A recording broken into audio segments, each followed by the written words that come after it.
The moment you stop explaining, the world begins listening. Let that settle in your bones for a second. Because the world didn't reject you because you weren't loud enough. It didn't ignore you because your words lacked clarity. No, it turned its back because you were offering too much. Too much of yourself. Too many paragraphs. Too many second chances. Too many late-night justifications that ended in silence anyway. The irony? The more you try to clarify your worth, the more invisible you become. You keep thinking, maybe if I explain it better. Maybe if I just say this the right way. Maybe if they finally understand me. They'll stay, they'll respect me, they'll care. But here's what you learn the hard way. People don't misunderstand you because your words were wrong. They misunderstand you because they want to. Because as long as you're talking, they're in control of the frame. So you overexplain. You overfunction. You overexpose. And with every word, you're not being heard. You're being drained. We rarely admit this. But the need to explain ourselves is often a fear response disguised as rationality. Fear that our silence will be misread. Fear that if we don't clarify, they'll twist the narrative. Fear that we'll lose their approval, their attention, their attachment. So we keep talking. We chase the perfect sentence like it's salvation. And in that pursuit, we abandon ourselves one paragraph at a time. I've seen this firsthand. A man who poured out his heart in long texts to someone who hadn't replied in days. She ghosted him, but he kept typing, rewriting, editing every word as if one more message could unlock her understanding. He wasn't just chasing a woman. He was chasing his own reflection in her eyes, hoping she'd mirror back his worth. But mirrors don't reflect when they're turned to face the wall. She never responded, and he kept shrinking. That's what over-explaining does. It shrinks you, not because you're weak, but because you're leaking. Emotional leakage. That's what happens when your internal peace is outsourced to someone else's perception of you. When your calm becomes contingent on someone validating your side of the story. When you can't sleep at night because someone might be misunderstanding your silence. And the more you try to fix it, the worse it gets. Because now your energy is no longer grounded, it's reactive. Your words are no longer sacred, they're defensive. And your presence, instead of being powerful, becomes performative. The Stoics warned us about this. They didn't waste breath trying to explain their character to those who already decided who they were. Marcus Aurelius didn't sit around writing letters to his critics. He sat with himself and wrote to himself. Because true strength is internal, and self-respect, it doesn't argue. It simply exits. You don't need louder words. You need quieter boundaries. But that's hard, isn't it? Especially when you still care. Especially when you still have so much to say. The urge to explain is a trauma echo. Somewhere long ago, you learned that being misunderstood meant danger. That silence meant rejection. That if they didn't get you, then you must be doing something wrong. So you explain, not just to be understood, but to survive. But survival isn't power, and silence, when chosen, not forced, is, when you finally sit in that silence, the one that feels like an emotional detox. Something shifts. You realize you never needed them to validate your truth. You needed to stop handing your truth over for their approval. You start observing instead of reacting. You start choosing instead of chasing. You start valuing your peace more than their permission. And that's when something unexpected happens. Your absence starts speaking louder than your words ever could. Because silence unsettles those who rely on your reaction to feel significant. It forces them to face the reflection they avoided. It stops the emotional theater and drops the curtain. And maybe they'll accuse you of being cold. Maybe they'll say you changed. Maybe they'll even call you heartless. But let them. Because silence isn't the absence of care. It's the presence of boundaries. And sometimes, the greatest act of love isn't explaining yourself. It's finally respecting yourself enough to walk away. So let this be your awakening. The day you stop sending one. More text just to clarify. The day you stopped rewording your truth so they could digest it easier. The day you stopped making sense of things that were never meant to be understood, just outgrown. That's not giving up. That's growing up. And once you taste that kind of stillness, the kind that doesn't demand, doesn't chase, doesn't beg, you realize something life-changing. You were never hard to understand. You were just speaking to someone who refused to listen. And from now on, you don't raise your voice. You raise your standards, because your value is not a debate. Your peace is not up for negotiation. And your silence, that's no longer an apology. It's your power. It's your edge. It's the line they can no longer cross. So if you're ready to reclaim that power, not with force, not with rage, but with the kind of calm they can't manipulate, then keep going, because the moment you stop explaining is the moment you start evolving. And the world, it won't forget your silence. It will feel it. Now, if that truth resonates, if you felt the exhaustion of over-explaining, the ache of not being heard, and you're ready to rise without needing permission, then subscribe to this channel. This is True Stoic Way, where we don't just talk about strength, we embody it. We don't scream to be seen. We learn how to disappear with dignity and return only to ourselves. In the next chapter, we'll go deeper. Because what comes after silence is the clarity that saves you. We're not chasing closure anymore. We're creating it, alone if we must, but empowered. So stay close. The next step begins now. Why do we keep chasing the ones who walked away? Why do we run after the very people who showed us they don't care? We call it closure. We pretend we're just looking for answers. But the truth? We're begging for validation in disguise. They didn't walk away because they were confused. They didn't leave because they didn't know how much they meant to us. They left because they could. And we stayed behind, still writing drafts we never sent, still rereading messages that never got replies, still hoping for a moment that will never come, because we believed that closure was something they owed us. But closure isn't a gift.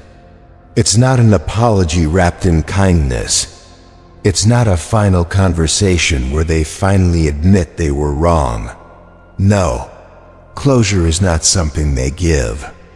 It's something you choose. You decide the ending. Not them. But it's hard to see that when you're stuck in the cycle. You know the one. They ghost. You panic. You reach out. Just to talk.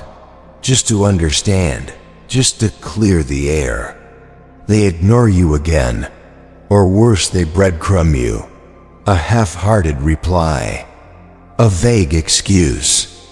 A conversation that leads nowhere. And somehow you end up even more confused than before. This isn't clarity. It's chaos. And yet, you stay. You try harder. You send another message. You replay every word in your head. Not because they're worth it, but because you're nervous. System can't handle the silence. You see, most people think they're chasing closure. But what they're really chasing is relief. The anxiety of not knowing.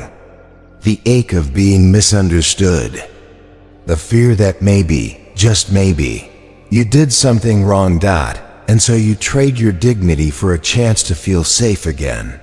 But here's the brutal truth. Chasing someone who left you is self-abandonment. Full stop. It's loyalty turned inward. Against yourself. You give them power over your healing. You give them the script and beg them to write the ending. And when they don't, you spiral, you blame yourself. You fixate. You believe that if you had just said it differently, loved better, stayed quieter, stayed longer, maybe they wouldn't have left, but they would have, because people don't leave due to your imperfections. They leave because of theirs. And no amount of closure will change that. In fact, chasing closure often makes it worse. You start to justify their behavior. You rewrite history to make sense of it. You excuse the gaslighting. You overlook the emotional negligence. You minimize the betrayal, because if they had a reason, if there was a why, then maybe it wasn't your fault. Maybe you're not unlovable.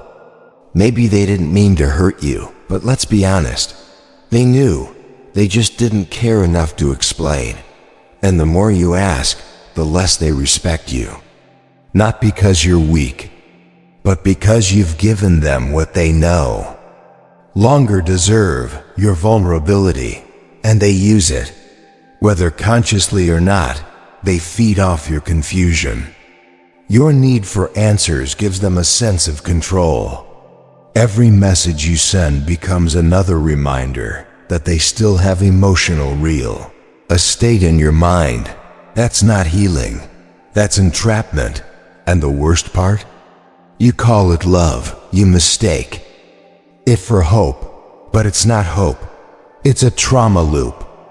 Your brain looking for a pattern it can't find.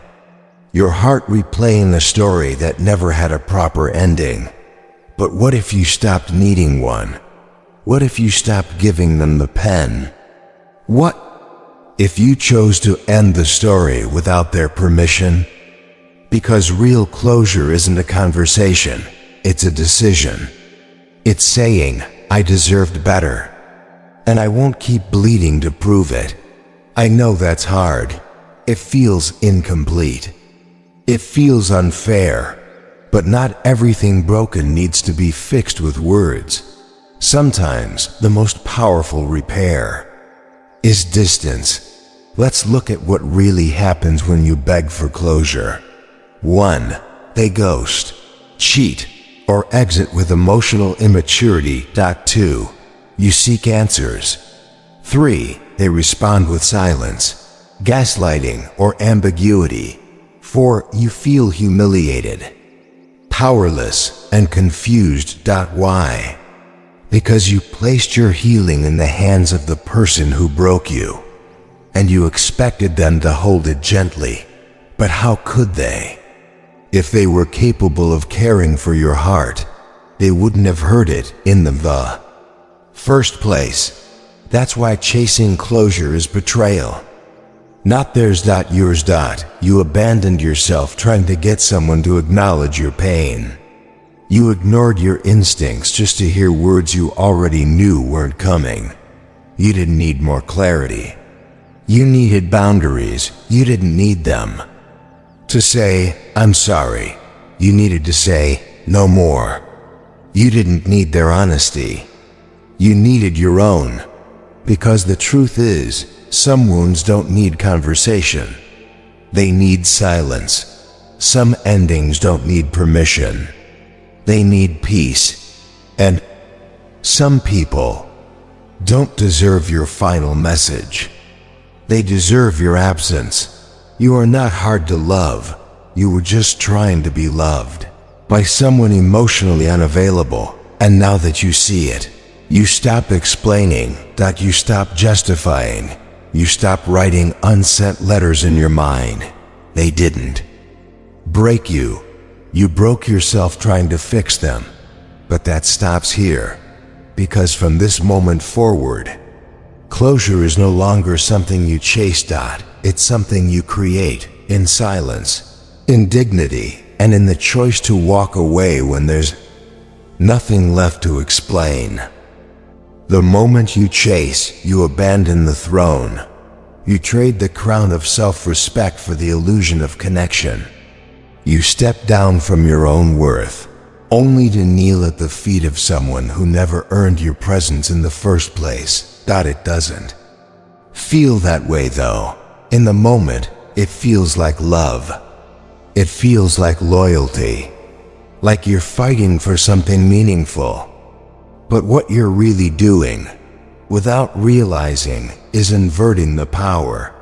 The more you give to someone who gives you less, the more they value you less. Not because they're evil, not because they're calculating, but because that's how human psychology works. What is freely given, especially when unearned, is rarely respected. It's not cruel. It's just behavior. We are wired, biologically and emotionally, to assign value to effort. The things we have to reach for, strive for, struggle for, those are the things we end up treasuring. But when something or someone is always available, always justifying, always proving, the mind quietly concludes, if it's this easy, maybe it's not worth that much. And before you know it, the person you once wanted to impress now looks down on you from a pedestal you built with your own hands. You didn't mean to, but every time you texted again after being ignored, every time you explained again after being dismissed, every time you forgave again without real change, you handed them another brick, and they used it to elevate themselves above you. That's how thrones are lost, not in war, but in whispers. Not in explosions, but in small, repeated surrenders. The Stoics understood this power dynamic deeply. Marcus Aurelius once wrote, "You have power over your mind, not outside events. Realize this, and you will find strength." But most of us don't even realize when we've handed over that power. We don't notice when we've stopped leading and started following, when our choices are no longer ours, but reactions to someone else's behavior. It happens slowly. At first, it's a single unanswered message. Then it's them being busy for 3 days straight. Then it's you making excuses for them, convincing yourself they're just overwhelmed, that they'll come around, that it's not about you. But deep down, something shifts. You stop asking, "What do I want?" and start asking, "How do I keep them?" You stop listening to your intuition and start listening to your anxiety. And then the moment comes quiet, humiliating and holy, when you catch yourself begging. Not always with words, sometimes just with energy, with over-availability, with hyper-explanation, with emotional labor that was never reciprocated. And it hits you. I'm no longer the king of my own world. I'm a servant waiting outside the gates of someone else's approval. It's a brutal realization. But it's also your turning point, because in that moment, you get to choose. Stay small and hopeful, or rise, silent and sovereign. The Stoic doesn't chase, not because they're cold, but because they understand the gravity of their own presence. They don't rush to fix what someone else broke. They don't fight for seats at tables where they're treated like leftovers. They walk like kings, even when their hearts are aching, because they know the one thing no manipulator can withstand: detachment. You see, when you stop explaining, you stop feeding the illusion that they have something you need. When you stop reacting, you starve the narrative that you're dependent. And when you stop chasing, you reclaim something more precious than attention. You reclaim the throne. Let's get visual for a moment. Imagine your life as a kingdom.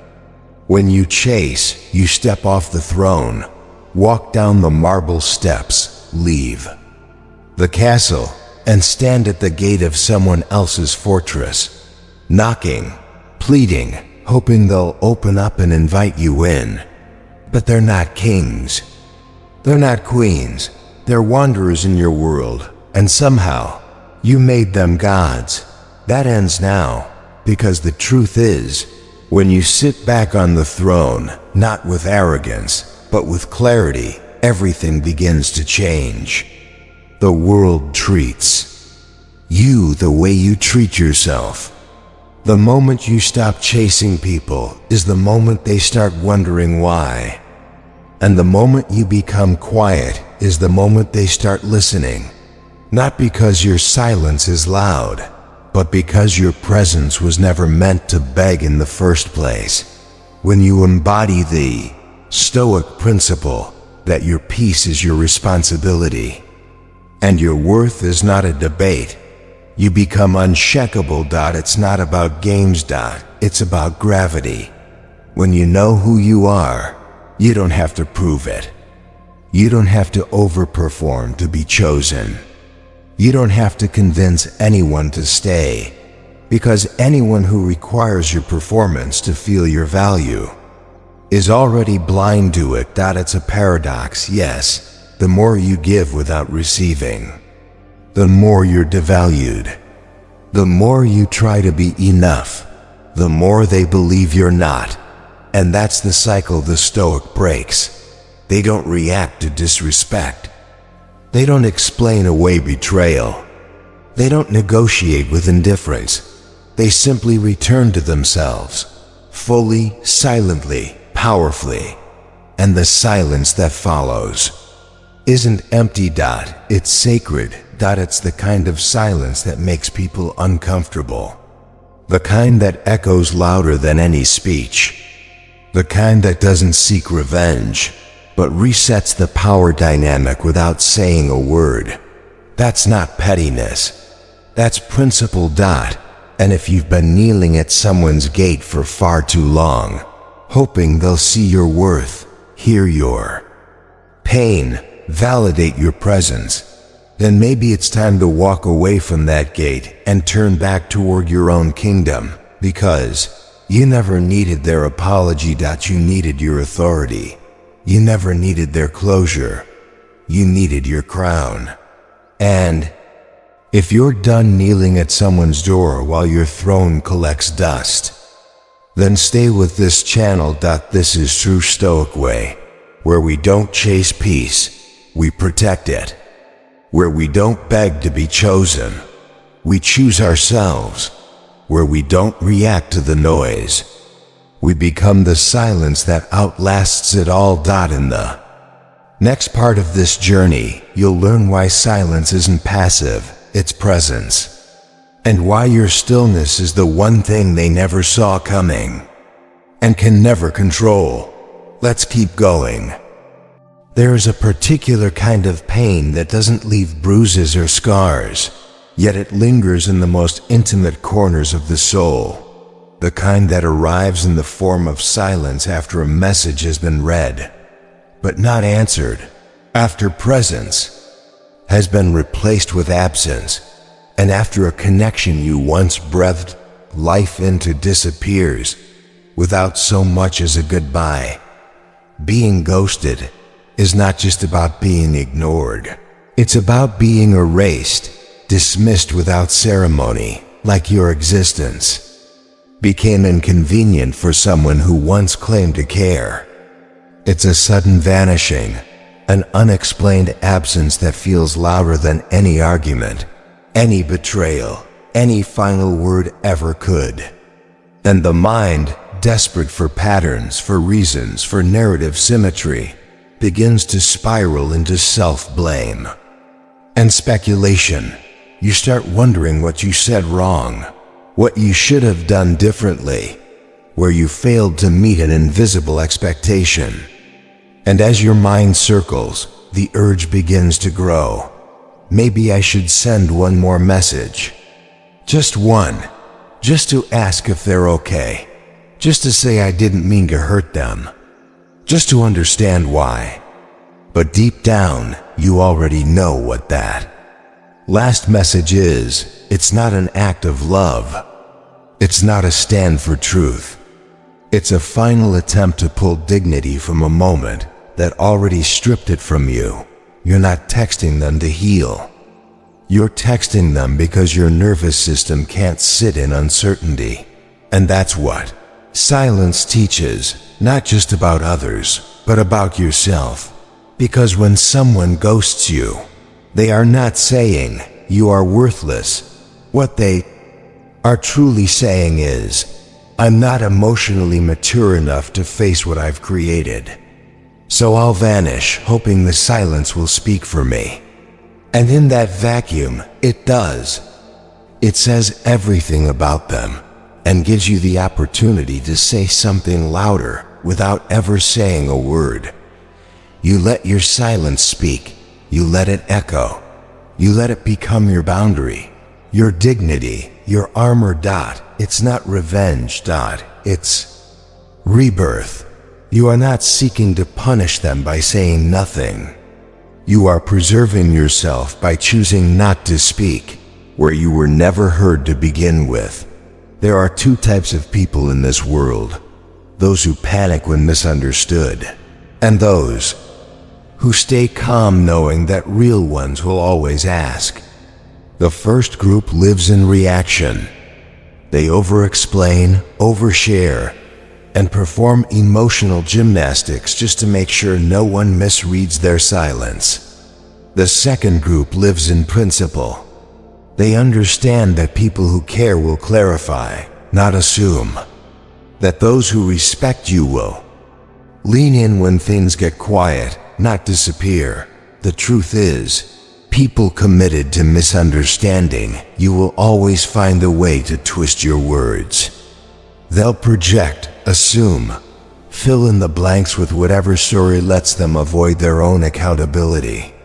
And if you try to explain yourself to them, you're not just wasting energy, you're handing your power over inch by inch, word by word. The Stoic doesn't do that. The Stoic knows that silence is not a passive retreat, but an active boundary.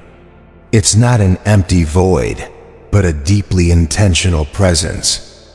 When you stop texting, when you stop clarifying, when you stop begging for closure, you're not giving up.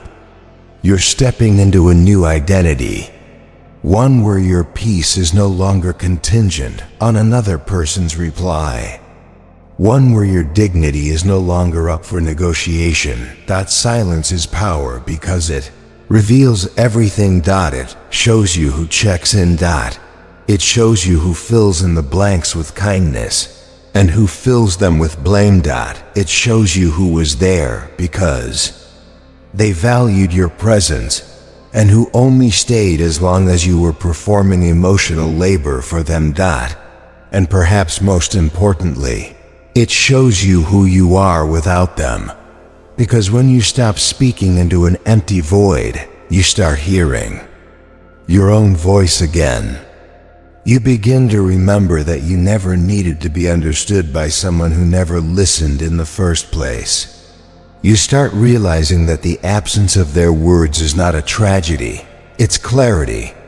What you thought was rejection was redirection. What you called confusion was actually protection, and what you believed was abandonment was your chance to rise. Let them misunderstand you. Let them write their own story, twist the ending, and paint you in the light they need to justify their behavior. You don't have to correct them. You don't have to insert yourself into their narrative, because you are no longer part of it. you're writing something else. Now. Something cleaner, something quieter, something more sacred than performance or explanation. Your silence is not avoidance, it's evolution. It is the bridge between who you were, always reaching, always clarifying, always hoping, and who you're becoming. Grounded, sovereign, untouchable. There will be nights when your fingers itch to type.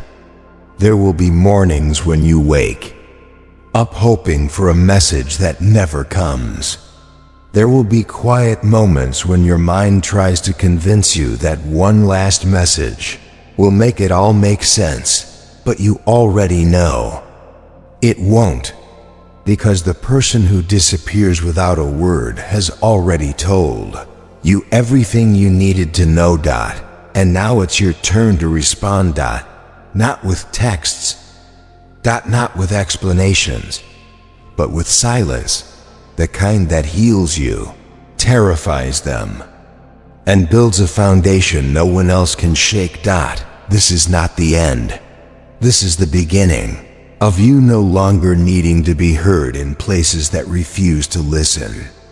Of you no longer setting yourself on fire just to keep the room warm. Of you no longer explaining storms to people who stand under roofs made of blame. This is where you let your silence speak for you, louder, clearer, and with more impact than any last message ever could. And if this chapter touched something quiet, but deep inside you, if you've ever sat in the shadows of someone's absence and felt your spirit breaking just for the chance to be heard, then I invite you to stay close, because this is true Stoic way, where silence is not a pause. It is the message. And in the next part of our journey, we'll break open what most people never see. How your silence doesn't just protect your peace, it dismantles their control. There comes a moment, subtle yet seismic, when someone crosses a line, says something cruel, manipulative, or designed to ignite your anger. You feel it rise. The heat, the tremble, the sharp inhale. Everything inside you wants to fire back, to prove your strength, to put them in their place. But you don't. You hold. You pause. You say nothing, not because you're weak, but because you're finally learning that your response doesn't belong to them. It belongs to you. The world tells you that silence is cowardice, that real strength is in the clapback, the viral rebuttal, the sharp edge of your words. But that's noise. That's performance. The Stoic knows better. The Stoic understands that true power is not about domination. It's about regulation. To regulate, not suppress. To master, not erupt. Because not reacting doesn't mean you're emotionless. It means you're emotionally sovereign. There's a common confusion in modern culture. The idea that holding back is the same as bottling up. That if you don't express every emotion in the moment, you're being fake, dishonest, or passive. But there is a vast difference between suppression and regulation. Suppression is fear. It's when you swallow your truth out of shame or guilt. It's when you pretend nothing is wrong, even as it corrodes you from within. But regulation, that's discipline. That's the moment when your rage is boiling, your hurt is real, your pride is bruised, and you choose presence anyway. You feel the fire, and you don't pour it out. You simply hold it, observe it, understand it, and only speak if and when it serves something greater than your ego. Seneca wrote, "He is most powerful who has himself in his own power, not the world, not others, himself." That is the essence of detachment. The Stoic doesn't live in suppression, nor an impulsive reaction. He lives in the sacred space between stimulus and response. where choice is born, where freedom lives. Think about how many times you've said something in the heat of the moment that you later regretted. How many times your reaction became the real problem, not the original offense. That's because in those moments, you weren't choosing, you were being pulled, yanked by emotion like a puppet on strings. Detachment cuts the strings, but make no mistake, detachment isn't numbness. It's not apathy. It's not pretending you don't care when you do. It's knowing that your caring doesn't have to come at the cost of your composure. It's the difference between exploding in fire and becoming the keeper of flame. When someone disrespects you, you don't have to react. When someone tries to bait you into an argument, you don't have to bite. When someone projects their chaos onto you, you don't have to dance to their rhythm. That is not indifference. That is mastery. Because here's the paradox. The person who controls your reaction controls you. But the person who can feel everything and still choose peace is the one who cannot be owned. They want your explosion. They want your outburst. They want to prove that they still matter enough to move you. But when you don't give them that satisfaction, something remarkable happens. Their power shrinks.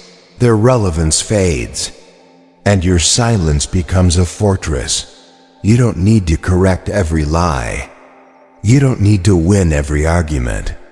You don't need to participate in every provocation, because your energy is expensive. And when you've spent too many years bankrupting yourself emotionally for people who never earned your depth, you learn to become more selective. You learn to guard your nervous system. You learn to value your own clarity over their chaos. It's tempting, of course, to defend yourself, to lash out, to clarify your side. But ask yourself, what does it actually serve? If the person you're speaking to has already decided who you are, no amount of explaining will shift their perspective. And if they genuinely respect you, no explanation is required. So you breathe. You pause. You hold the fire. And over time, something alchemical occurs. Your silence no longer feels like tension. It starts to feel like power. You begin to notice what triggers you, not to avoid life, but to train through it. You become more self-aware. Not to impress anyone, but to preserve your focus. You start replacing "I'll show them" with "I'll outgrow them." And that shift alone is a revolution. Because growth is silent, transformation is private. And composure, when everything in you wants to scream, is the mark of spiritual maturity.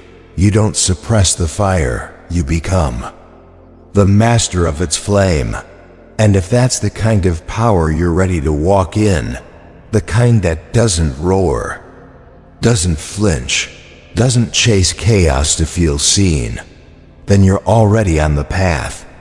This is true Stoic way, where we don't confuse reaction for strength, where we stop just surviving and start mastering, where we stop bleeding in public and start healing in private. The next part of this journey will reveal why your silence, when held with precision, doesn't just disarm manipulation.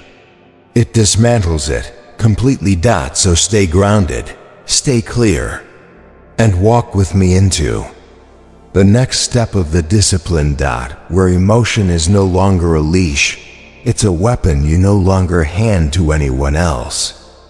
They always return, not always with flowers, not always with apologies.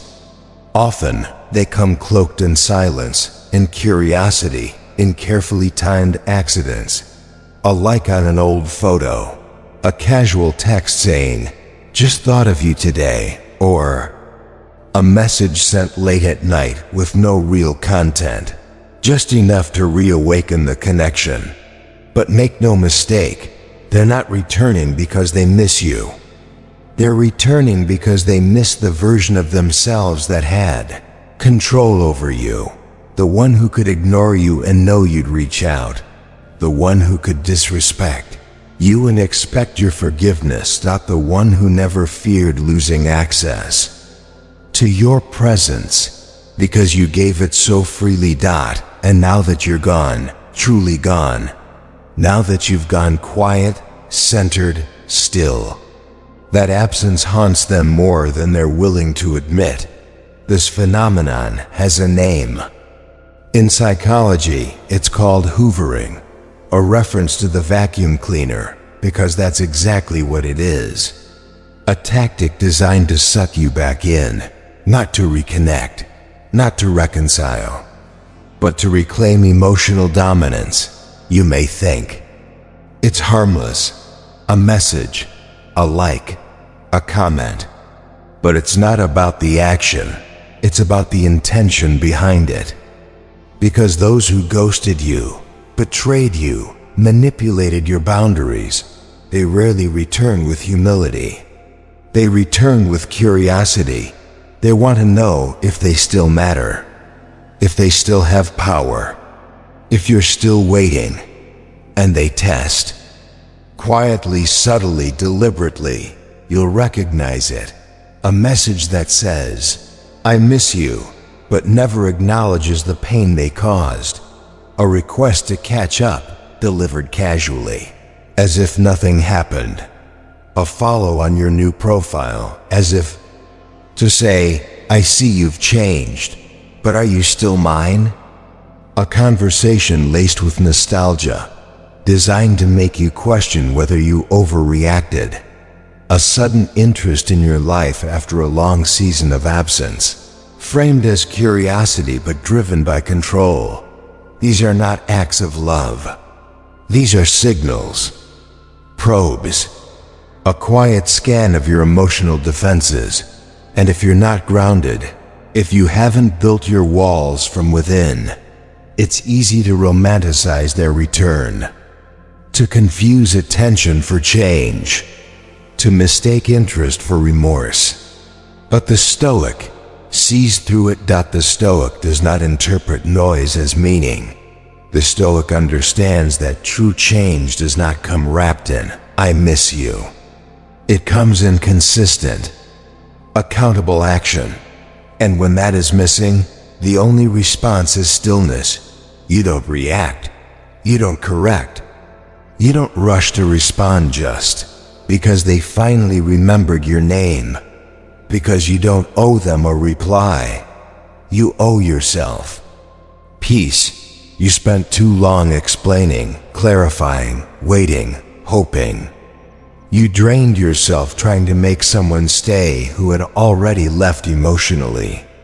You sacrificed sleep, pride, and sanity trying to decode their silence, justify their betrayal, or earn back the version of them they pretended to be.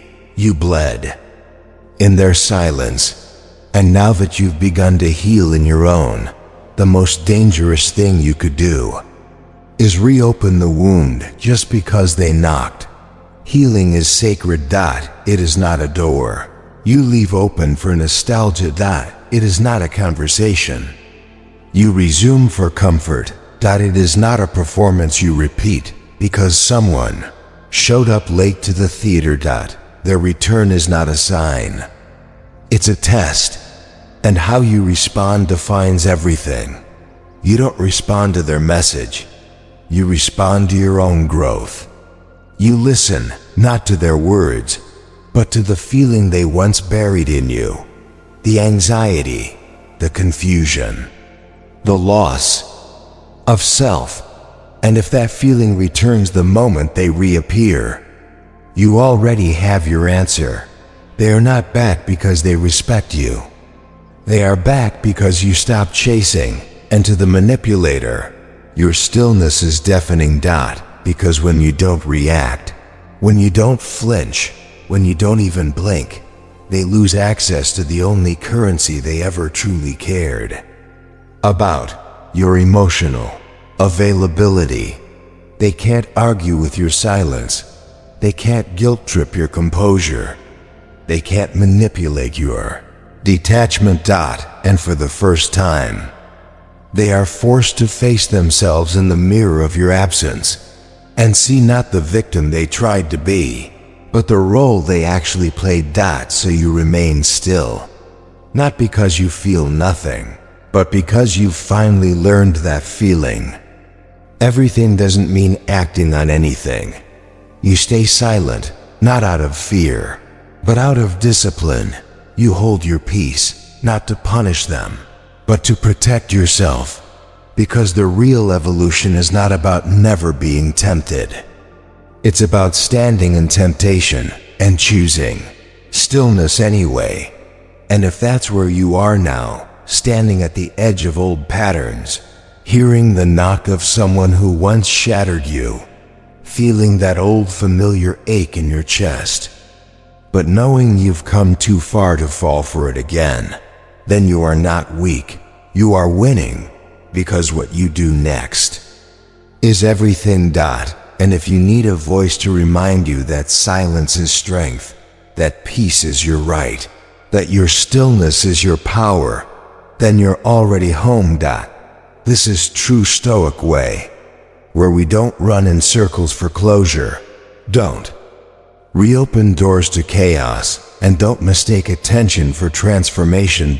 In the next chapter, we'll go deeper into what happens when your absence becomes a mirror, not just to them, but to yourself, and why the silence they feared most is the one you now wear with pride. So remain still and watch what unfolds. Silence is often mistaken for absence, but in truth, when it is deliberate, conscious, and rooted in inner clarity, silence is not a void, it is a mirror. A mirror so precise, so still, so unflinching, that those who once thrived in distraction can no longer look away without seeing exactly what they tried to hide. Not from you, from themselves. Your disappearance did not go unnoticed. It did not fade quietly into the background of their life. It became the moment everything around them lost shape. Because when you stopped speaking, when you stopped explaining, when you stopped responding, you didn't just exit the conversation. You exited the game.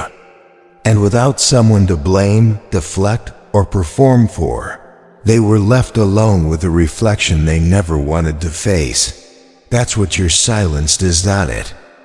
Doesn't just remove your voice from the equation, it removes the excuse. And in that sudden quiet, all the noise they once projected onto you returns home. The lies, the gaslighting, the manipulation, the rehearsed lines, the twisted narratives, all of it now echoes back to them, louder than your words ever did. Because before, your presence gave them cover. As long as you were there, reacting, defending, proving, they could convince themselves that the problem was you, that you were dramatic, that you were needy, that you were overthinking. But the moment you went still, the illusion shattered. Now they are haunted, not by what you said, but by what you no longer need to say. Because silence, when earned through pain and reclaimed through discipline, becomes the most profound form of communication. It says, I saw everything. I understood enough, and I'm not here to fix it anymore. It holds up a mirror they cannot look away from, and in that reflection, they are confronted not with who you were, but with who they became when they had access to you. That is the true mirror effect, because you were never just someone passing through their life. You were the one who offered grace when they brought chaos, the one who gave patience when they weaponized confusion, the one who forgave what they never took responsibility for. And in losing you, not to another person, but to your own growth, they did not just lose comfort. They lost the one place where their darkness could hide. Now they sit with the consequences. The regret they can't voice, the guilt they cannot process, the discomfort they try to mask with distraction, rebound attention, or false bravado. But no matter what they try, a new connection, a public smile, a subtle stalk through your feed, the silence speaks louder. It tells them the story they tried to rewrite has closed itself without their permission. And the weight of that is unbearable, because what you left behind wasn't bitterness. It was stillness. What you offered wasn't rage. It was release. And that kind of departure leaves a different kind of mark, not the sting of conflict, but the ache of realization. The kind that doesn't scream, but lingers. The kind that doesn't confront, but awakens. The kind that doesn't seek justice, but becomes it. You didn't disappear to be cruel. You didn't vanish to punish. You stepped away because staying would have required betraying yourself one more time. And that was something you finally refused to do. You chose your peace over their permission. You chose your silence over their spectacle. And you chose to rise, not with noise, but with grace. They may never say it. They may never reach out. They may pretend it never mattered. But your absence, not just physical, but emotional, spiritual, and psychological, has become their mirror. And it reflects the truth they spent years avoiding, that they lost someone who was willing to walk through fire for them. Not because you stopped loving, but because they never learned how to receive it. You didn't walk away because you changed. Walked away because you finally remembered who you were before they taught you to forget. And that realization, that sacred, irreversible self-return, is what haunts them the most. Because it wasn't the conflict that ended it. It was the clarity. It wasn't the anger that made you stay gone. It was the dignity. And it wasn't their silence that closed the chapter. It was yours. You didn't disappear. You ascended. And nothing terrifies those who once thrived in your chaos more than watching you rise in peace, untouched, unbothered, unreachable. Not because you built walls, but because you finally built a self that no longer bends to chaos disguised as care. And if that truth resonates with something in your spirit, if you've seen the mirror, felt the echo, and now walk with that silent clarity, then you already understand what this journey is about.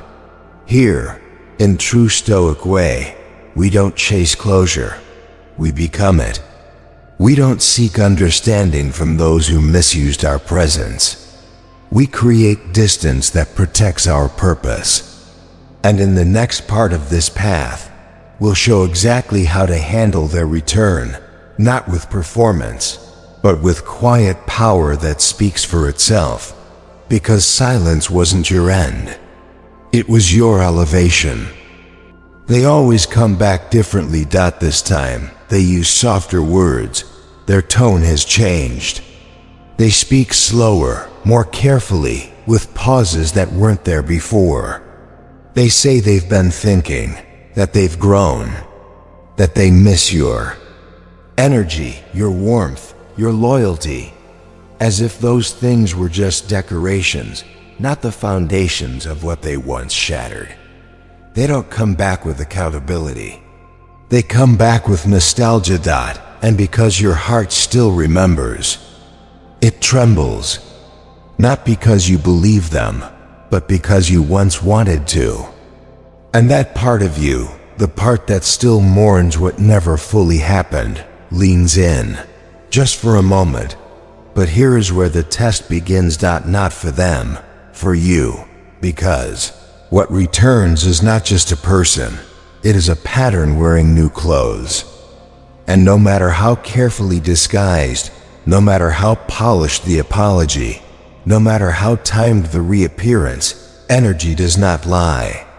And time, though healing, does not erase what silence once revealed. You must observe, not react. Let their words land like raindrops on a stone surface. Watch without absorbing, listen without interpreting. Because those who once vanished into silence know how to say the right things when their control begins to slip. They don't need to be convincing. They just need you to remember who you used to be. So you observe. You let them talk. You let them paint the picture. But you don't pick up the brush.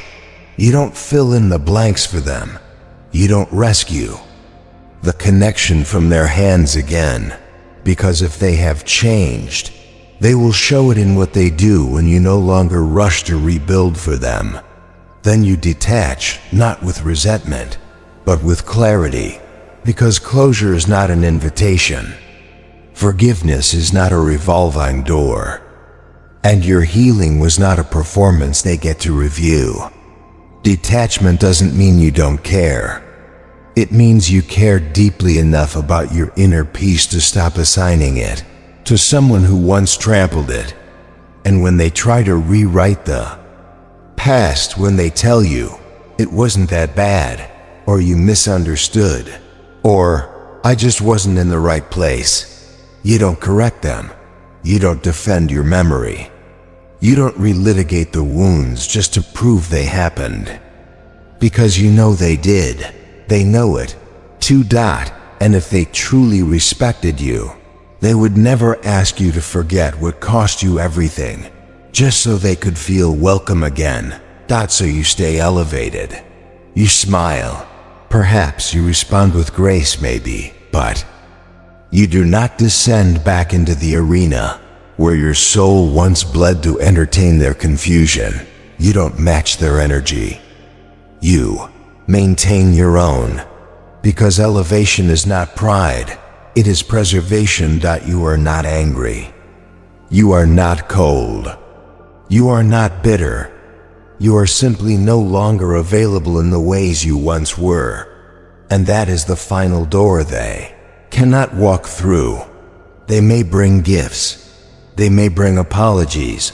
They may bring every version of themselves they wish they had been, but the version of you who needed them, who waited, who explained, who hoped, no longer lives here. You didn't close that chapter because they apologized. You closed it because you chose peace, and peace is not a table you set for those who once overturned it. So when they come back, remember this truth. Simple, unyielding, and sacred. Forgiveness does not require re-entry. Closure does not require reunion. Healing does not require performance. You can release someone from your heart and still refuse to let them re-enter your life. You can wish them well and still walk away. You can carry no anger and still say no. And that no, delivered without drama, without argument, without justification, may be the most powerful answer you ever give. Because what they truly want is not you. What they want is the version of you who tolerated what they now regret. And if you've outgrown that version, they have no place left to land. So you let them float. You let them ache.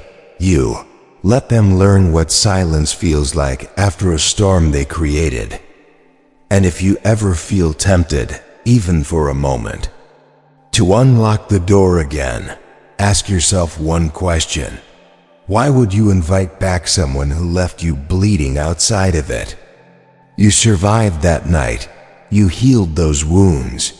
You rebuilt from ashes they never apologized for, and you did it without them. That is your power. And if that power is something you intend to keep, then stay grounded here in true Stoic way, where we don't confuse return for redemption, where we don't re-enter battles already won, and where our boundaries speak louder than their nostalgia ever could. In the next part of this journey, we'll explore why your silence, when held long enough, becomes not just protection, but a mirror that permanently alters how they see you and themselves, and why your final word may be the one you never say. In a world obsessed with response, with last words, with sharp comebacks, with grand gestures of retaliation, the person who chooses silence is often mistaken for weak, passive, or afraid. But to the Stoic, silence is none of those things. It is not withdrawal. It is not surrender. It is the highest form of self-mastery, born not from the absence of emotion, but from the disciplined decision not to waste energy on those who feed off reaction. The reason we feel compelled to respond, to defend, to retaliate, is not because we are certain of ourselves, but because we are still seeking validation, still trying to be understood, still hoping that if we explain it perfectly, confront it forcefully, or expose it loudly enough, justice will emerge from the noise. But the Stoic knows better. The Stoic does not aim to prove anything to anyone, especially not to those who manipulate, distort, and provoke. Because when you engage with the manipulator, when you speak into the distortion, when you try to win a war built on illusions, you do not walk away with power. You walk away drained, and that is precisely what they want. Manipulators are not driven by truth. They are driven by control. Their strategy is not to win with facts or logic. Their strategy is to dominate the emotional rhythm of the room, to push buttons, to bait reactions, to provoke chaos. Not because they enjoy conflict, but because conflict is how they measure their influence. They don't need your agreement. They don't need your love. They just need your energy. Any form of attention, whether praise or anger, affirms their existence in your mind. And as long as you respond, they remain relevant. But what happens when you no longer react? What happens when your silence replaces your retaliation? What happens when their attempt to provoke lands in stillness instead of outrage? They unravel, because your silence removes the one thing they crave the most: emotional data. Without it, they cannot adjust. They cannot manipulate. They cannot reassert dominance. They are left alone in a room full of their own echoes, and no one left to perform for. That's what mastery looks like. Not a dramatic exit, not a public takedown. Not a perfectly worded message that puts them in their place. Mastery is measured in how little access they now have to your nervous system, how unmoved you are by the drama. How calmly you leave the room, not because you were defeated, but because you realize that no victory is worth the price of your peace. And that is what terrifies the manipulator most. The version of you they can no longer reach, because they built a strategy around your past self, the one who flinched, who explained, who fought for fairness. They don't know how to deal with this new version. Quiet, composed, self-possessed. This version does not play the game. This version rewrites the rules by refusing to play at all. Revenge is tempting, of course. It calls to the part of us still bleeding, still yearning to be seen, still angry that they got away with it. But revenge, for all its noise, is hollow. It does not heal. It does not restore. It only extends the story. Silence, however, ends it not with fanfare, not with fireworks, but with finality. When you go quiet, truly quiet, not to punish, but to protect, not to manipulate, but to detach, something profound takes root in your spirit. You begin to realize that your greatest power is not in what you say next, but in what you no longer need to say at all. Because mastery is not loud, that it is not reactive, that it is not in the punch that lands or the words that sting, it is in the pause, the breath, the gaze that says, I am no longer here for performance.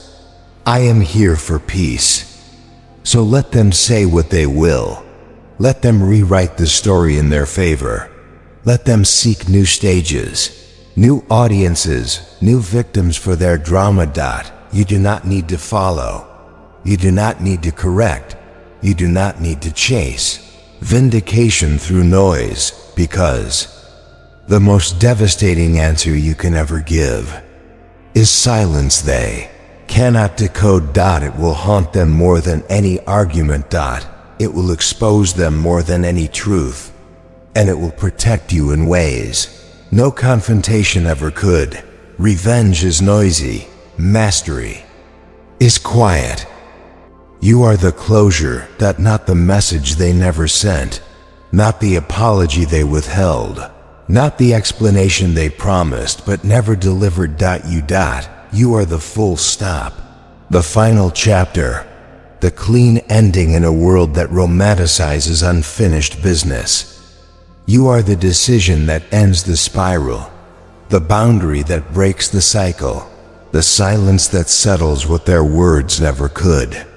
For too long, we were taught to wait for the person who left to come back, wiser to wait for the one who broke us to return and mend what they never took care of in the first place. To wait for an ending that felt fair, mutual, poetic, as if healing depended on someone else's ability to grow. But the Stoic sees through the myth. The Stoic does not wait for closure. The Stoic creates it, because waiting is passive. And waiting for someone who hurt you to become the person who heals you is the most tragic form of self-abandonment. Closure in the modern world is packaged like a conversation. Two people sitting down, speaking calmly, expressing their truth, shedding tears, holding hands in acceptance, then walking away with peace. But that's a fantasy designed by people who fear discomfort. Real closure, the Stoic kind, doesn't need two people. It only needs truth. Your truth. The truth that they left without explanation, not because you weren't worthy, but because they were never prepared to face what they had done. The truth that their silence was not a mystery to solve, but a message to receive. The truth that your pain does not make you broken, it makes you awake. You see, you don't close the door by yelling.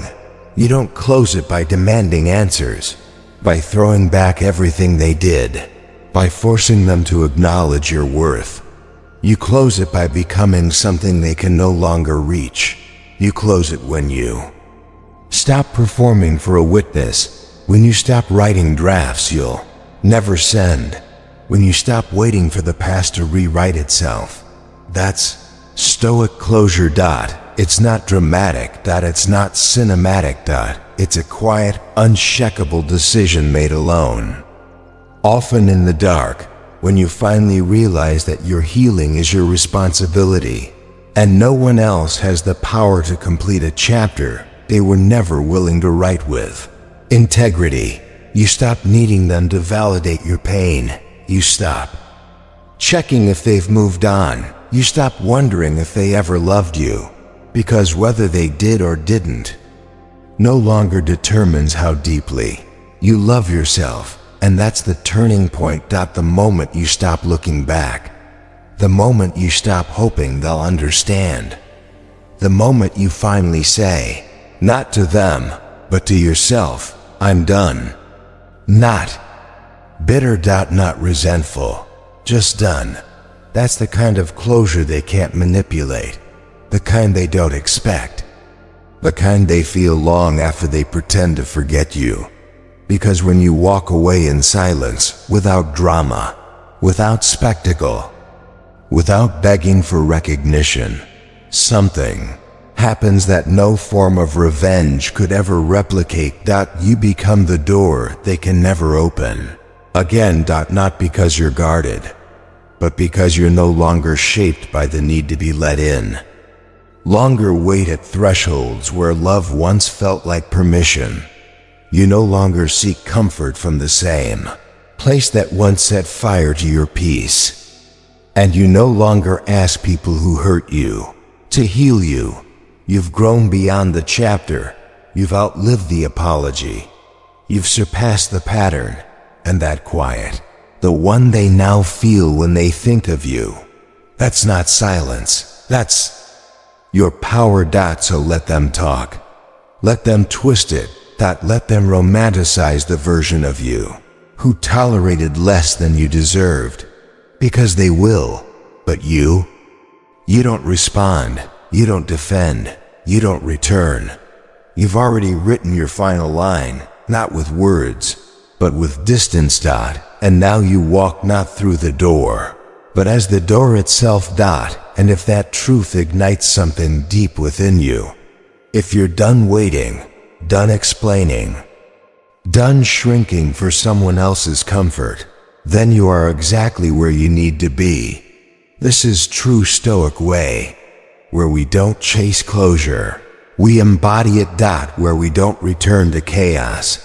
We rise in stillness, where we don't look back. Because we are too rooted in what we've become to fit where we once broke. So if this journey has mirrored your own, if the silence has healed what noise only wounded, then don't just listen. Walk with us. Subscribe now, because the next chapter isn't theirs to write. It's yours.